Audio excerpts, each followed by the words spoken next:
Bismillahirrahmanirrahim. Assalamualaikum warahmatullahi wabarakatuh. Alhamdulillahirrahmanirrahim. Salam sejahtera buat kita semua, sahabat biologi dimanapun kalian berada. Alhamdulillah, pada kesempatan kali ini materi yang akan kita bahas yaitu tentang sistem pertahanan tubuh pada manusia. Baik, langsung saja kita mulai. Dimana ketika kita hidup di dunia ini, kita tidak pernah hidup sendirian. Setiap hari kita akan berhubungan dengan makhluk-makhluk yang lainnya. Di antaranya itu adalah ada mikroba. Yang mana mikroba ini tentunya ada yang bersifat patogen atau yang bisa menyebabkan penyakit terhadap tubuh kita. Nah, setiap hari kita akan berhubungan dengan mereka.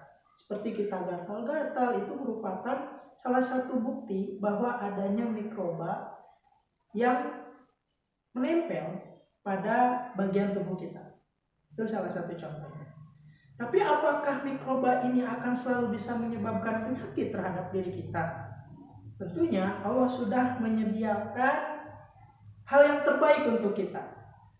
Ya, sebelum mereka menyerang kita lebih jahat lagi, maka Allah sudah menyiapkan yang namanya security, ya, atau satpam di dalam tubuh kita sendiri, di mana ketika ada benda asing atau makhluk lain yang hendak berbuat jahat kepada kita, yang bisa menyebabkan penyakit terhadap diri kita, maka security, ya, atau pengaman dalam tubuh kita ini akan melakukan perlawanan.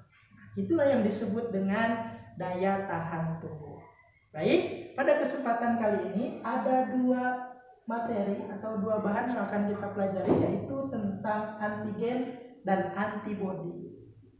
Ya, oke, yang pertama yaitu adalah antigen. Baik, antigen itu apa sih sebetulnya?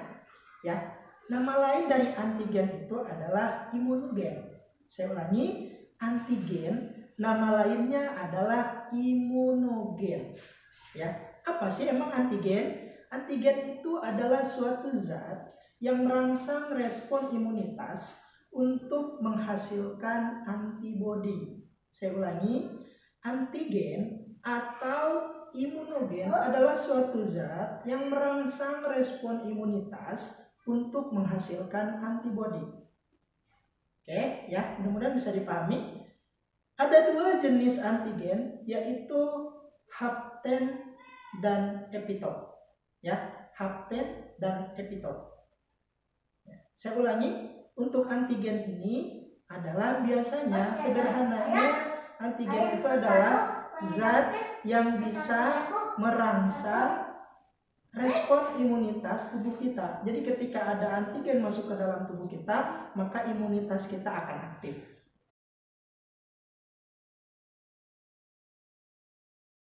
Baik, saya ulangi ya. Jadi antigen itu adalah nama lainnya imunogen, ya. Saya tulis.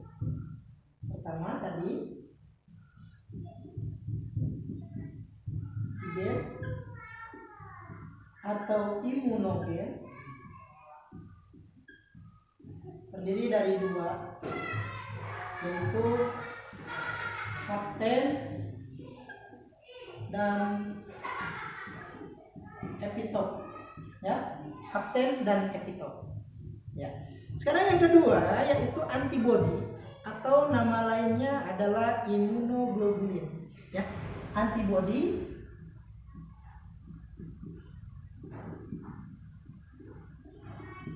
atau imunoglobulin. Antibodi ini sering disimbolkan atau sering disingkat menjadi IG. Ya, mungkin sebelumnya kalian sudah pernah mendengar IG. Ya, IG ini adalah singkatan dari imunoglobulin. Ya, ini nama lain dari antibodi. Oke, IG ya.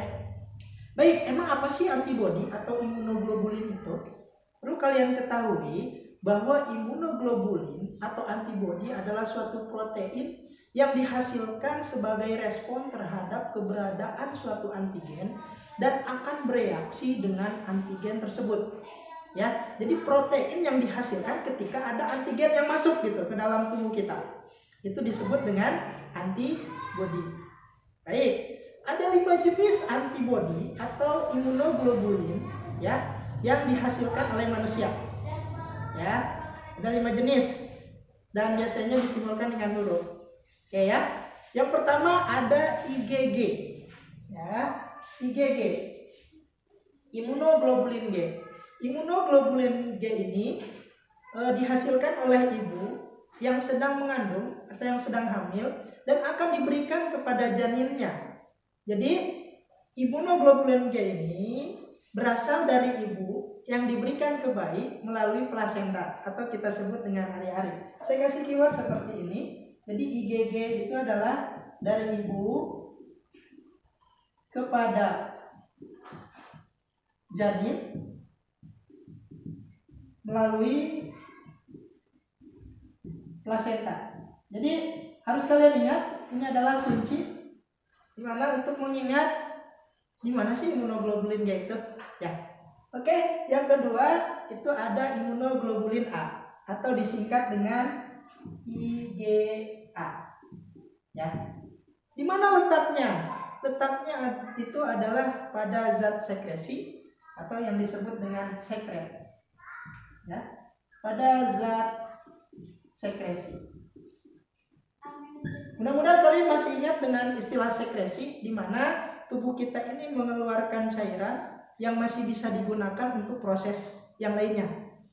Ya, mungkin masih ingat dengan enzim ataupun hormon. Nah, pada hal ini ya, dalam hal ini sekresi atau zat sekret yang dihasilkan yang mengandung imunoglobulin A itu ya biasanya adalah pada cairan-cairan, misalnya cairan ludah ya, ataupun cairan keringat. Nah, itu adalah sekret ya. Itu sekret yang mengandung imunoglobulin A. Oke, paham ya? Yang ketiga ada yang disebut dengan imunoglobulin M atau disingkat dengan IgM. Nah, IgM ini responnya cepat. Ya, jadi ketika kita mengalami luka, tertusuk atau kegores atau terpotong misalnya ya, keiris. Nah, itu biasanya kita luka. Nah, ketika kita luka, tidak menutup kemungkinan luka kita ini merupakan pintu masuk dari mikroba-mikroba yang ada di sekeliling kita. Makanya Allah sudah menyediakan satu imunoglobulin jenis M ya di dalam pembuluh darah kita yang kerjanya sangat cepat. Nah, dia langsung bereaksi cepat ya. Kenapa dia bereaksi cepat? Karena dia terletak di pembuluh darah. Kalian tahu bahwa sekujur badan kita ini itu adalah darah ya, dialiri oleh darah melalui pembuluh darah tentunya. Makanya imunoglobulin M ini terletak di pembuluh darah. Dia akan merespon ketika kita terluka. Yang keempat, ada juga imunoglobulin D. Imunoglobulin D atau IgD. Nah, IgD ini letaknya di limfosit B atau di sel B. Ya. Kenapa bisa? Nah, gini, nanti akan kita bahas di video berikutnya ya setelah ini ya. Limfosit B atau sel B ini sifatnya seperti apa? Yang jelas biar tahu dulu, imunoglobulin D ini terletak di limfosit B. Ya, ini juga ada hubungannya dengan terluka ya. Jika kita terluka, maka imunoglobulin D ini juga berperan penting ya, karena memang letaknya adalah di limfosit B. Di limfosit atau di sel B. Nanti kita bahas ya di video berikutnya. Oke, selanjutnya ada juga imunoglobulin E atau disingkat dengan IgE. Ya, di mana letaknya IgE? Nah, pasti ada yang pernah dengar istilah alergi. Ada orang yang suka gatal-gatal, ada orang yang suka matanya merah, ada yang ada ruam-ruamnya gitu. Nah, itu merupakan reaksi badan kita ya bagi orang-orang yang memiliki hypersensitivitas atau memiliki penyakit alergi. Ya gitu. Jadi yang berperan dalam alergi ini itu adalah imunoglobulin E. Gitu ya.